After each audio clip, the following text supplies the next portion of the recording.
Welcome to my first mini lecture. I may be adding some of these lectures to augment our course materials in the textbook.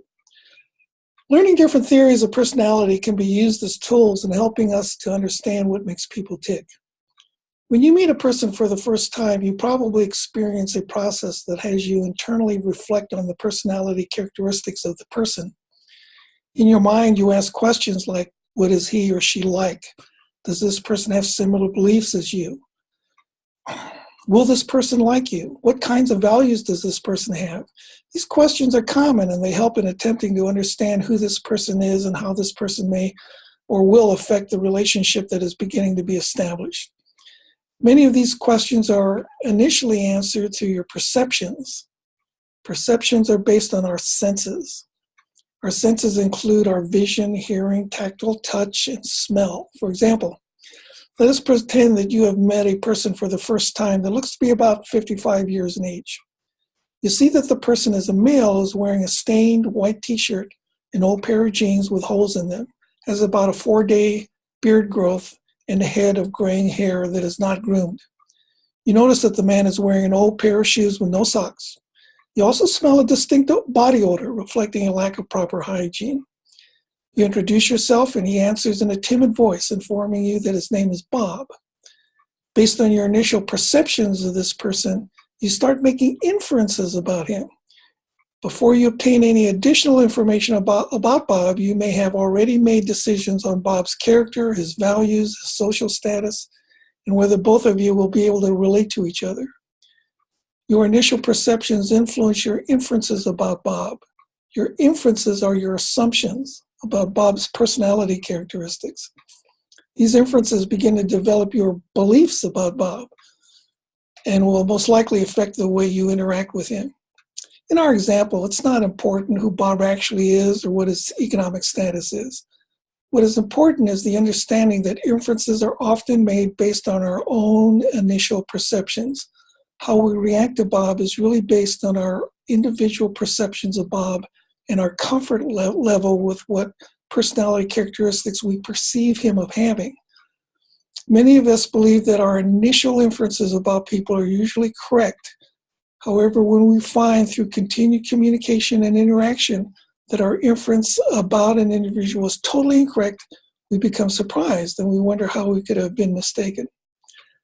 Our perceptions and the inferences that stem from them are driven by 3 interrelated factors.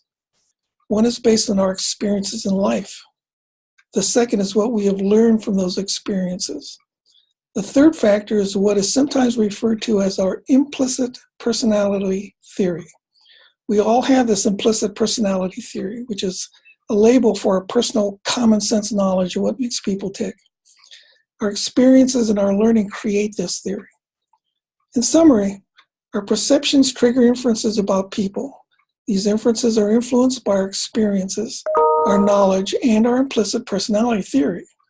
In addition, and this is important, all of this can lead to error in our inferences about people. Factors that can develop errors in our inferences are stereotyping. We all tend to place people in the categories when we attempt to get to know them. We stereotype people based on several different categories like race, socioeconomic status, employment, gender, physical appearance, religious belief, age, and so on. Once we know what category or more to place a person, we then infer that this person probably has values and beliefs that we perceive as being associated with these categories. Trait attribution is something where we perceive certain traits in people that are associated with expectations in behavior and thinking. You may have encountered a person in your past through your personal or professional experiences who had certain characteristics and mannerisms, behaviors, and beliefs that developed into negative consequences. Later, you meet a different person with similar mannerisms, behaviors, and beliefs.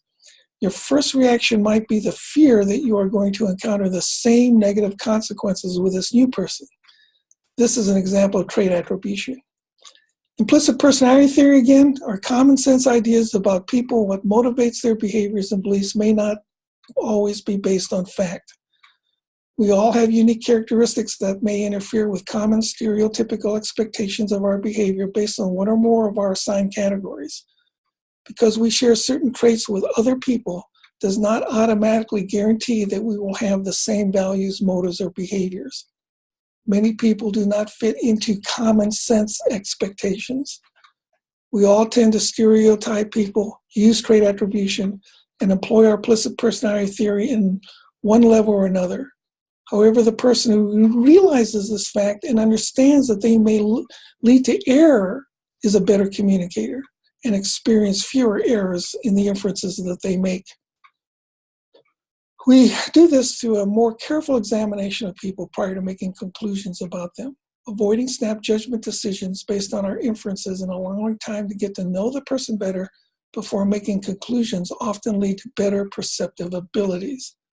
Finally, the more you know about different personality theories, the more tools you have in making better perceptive inferences. Increasing your knowledge in personality theory can only help in improving your implicit personality theory, which will help you understand what makes people tick.